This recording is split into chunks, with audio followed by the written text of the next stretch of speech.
At this time, I have the honor to present to you the moral leader of our nation. I have the pleasure to present to you Dr. Martin Luther King, Jr.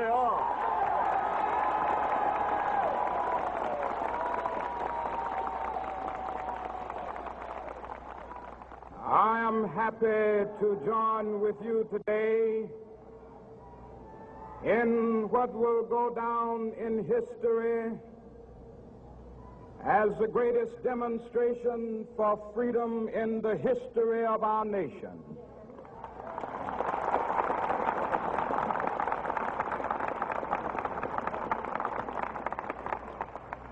Five score years ago,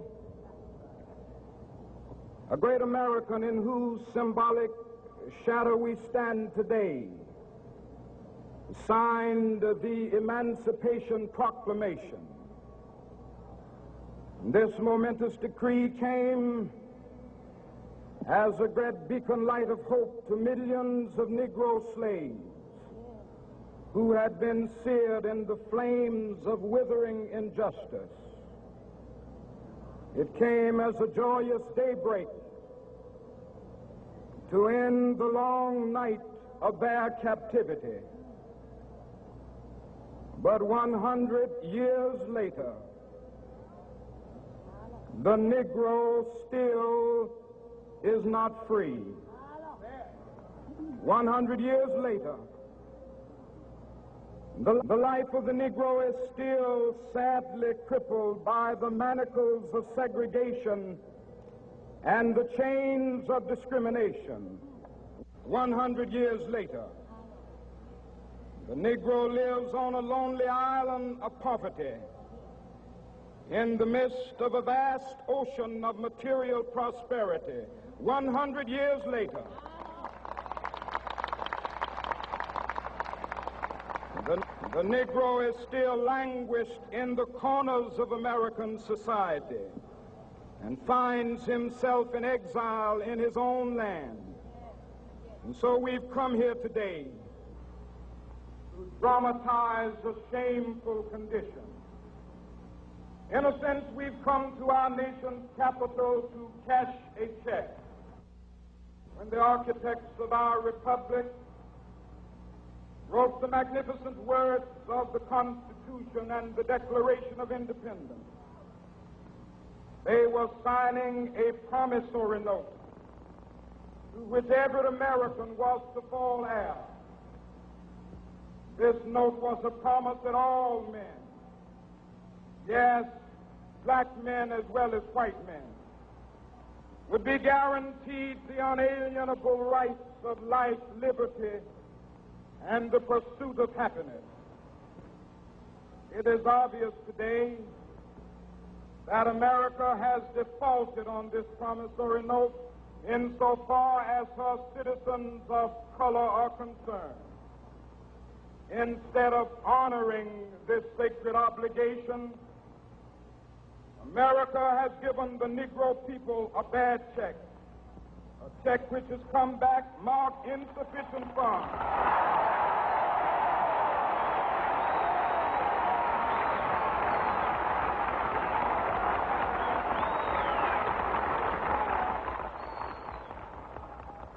But we refuse to believe that the Bank of Justice is bankrupt. We refuse to believe that there are insufficient funds in the great vaults of opportunity of this nation. So we've come to cash this check, a check that will give us upon demand the riches of freedom and the security of justice.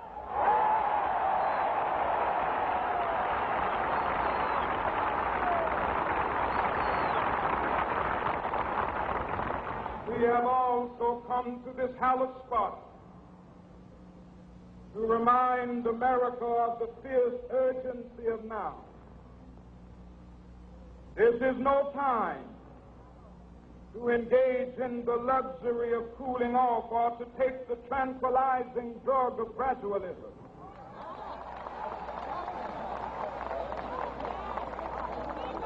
Now is the time to make real the promises of democracy. Now is the time to rise from the dark and desolate valley of segregation to the sunlit path of racial justice. Now is the time to lift our nation from the quicksands of racial injustice to the solid rock of brotherhood. Now is the time to make justice a reality for all of God's children. It would be fatal for the nation to overlook the urgency of the moment. This sweltering summit of the Negro's legitimate discontent will not pass until that is an invigorating autumn of freedom and equality. 1963 is not an end, but a beginning. Those who hope that the Negro needed to blow off steam and will now be content will have a rude awakening if the nation returns to business as usual.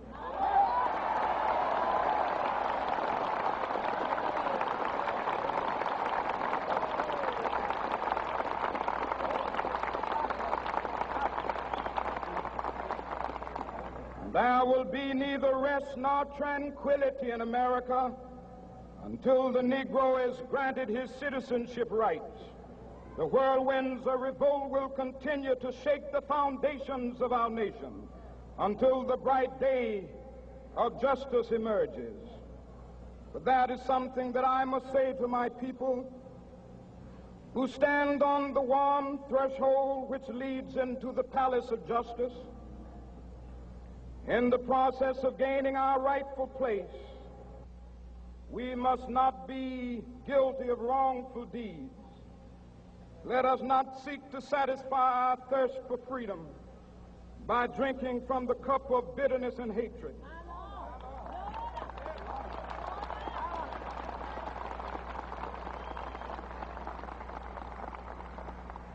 We must forever conduct our struggle on the high plane of dignity and discipline. We must not allow our creative protests to degenerate into physical violence.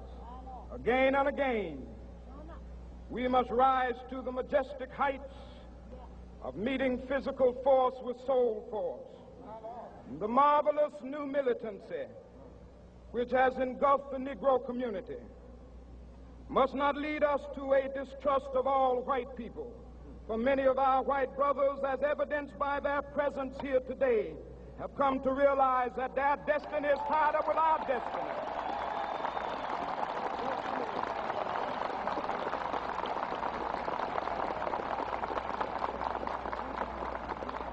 And they have come to realize that their freedom is inextricably bound to our freedom. We cannot walk alone. And as we walk, we must make the pledge that we shall always march ahead. We cannot turn back. There are those who are asking the devotees of civil rights, when will you be satisfied? We can never be satisfied as long as the Negro is the victim of the unspeakable horrors of police brutality. We can never be satisfied as long as our bodies, heavy with the fatigue of travel, cannot gain lodging in the motels of the highways and the hotels of the cities.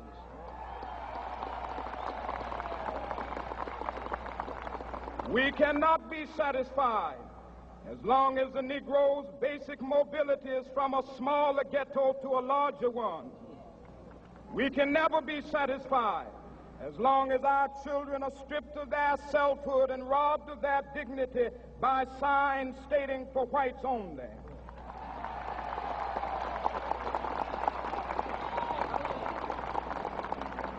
We cannot be satisfied as long as a Negro in Mississippi cannot vote and a Negro in New York believes he has nothing for which to vote.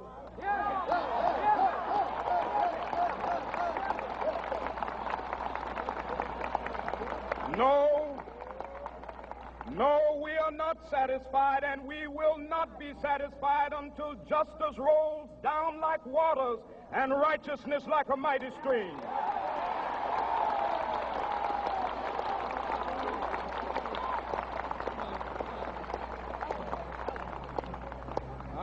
not unmindful that some of you have come here out of great trials and tribulations.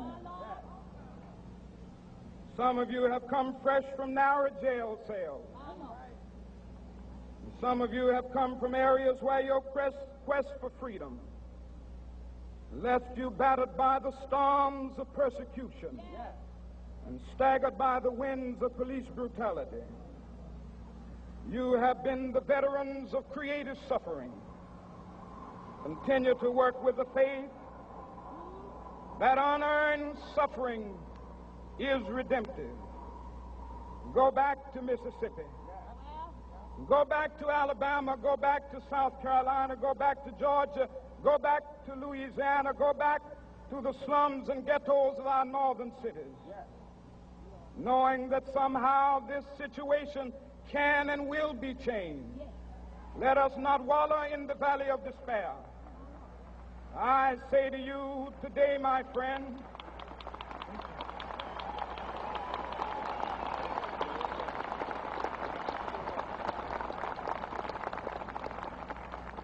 so even though we face the difficulties of today and tomorrow, I still have a dream.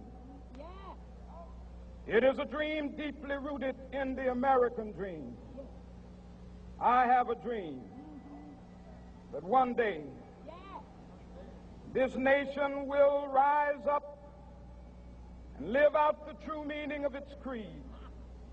We hold these truths to be self-evident, that all men are created equal.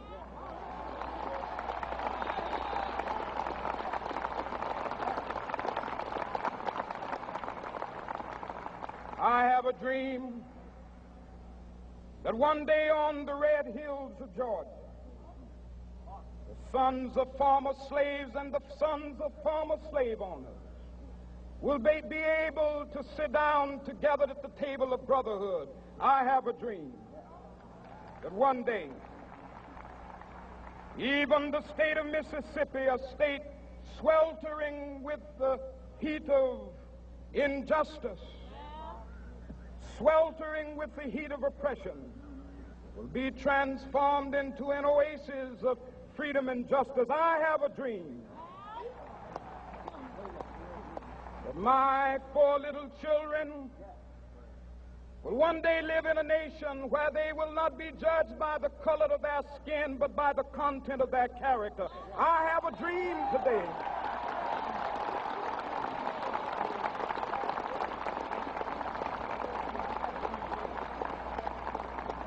I have a dream that one day down in Alabama, with its vicious racists, with its governor having his lips dripping with the words of interposition and nullification, one day right there in Alabama, little black boys and black girls will be able to join hands with little white boys and white girls as sisters and brothers. I have a dream today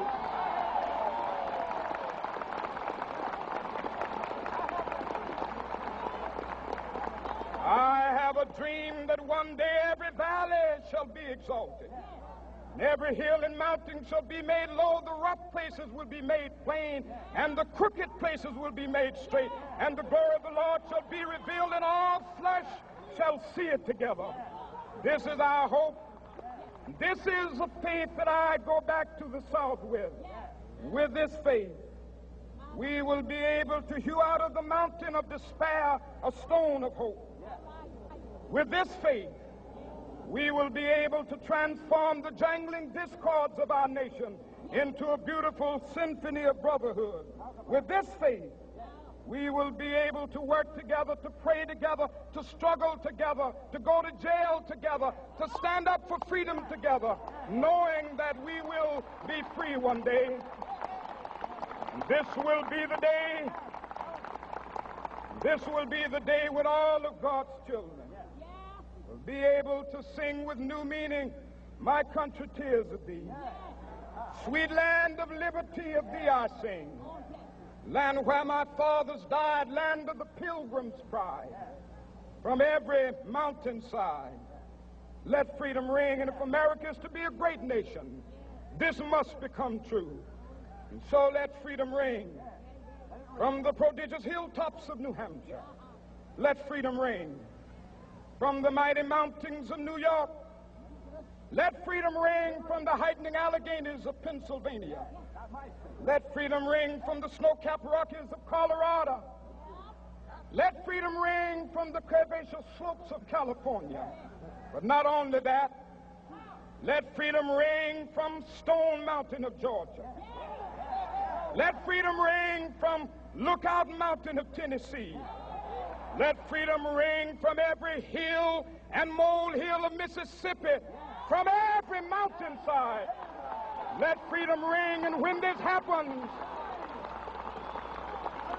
and when we allow freedom ring, when we let it ring from every village and every hamlet, from every state and every city, we will be able to speed up that day when all of God's children, black men and white men, Jews and Gentiles, Protestants and Catholics, will be able to join hands and sing in the words of the old Negro spiritual, free at last, thank God Almighty, we are free at last.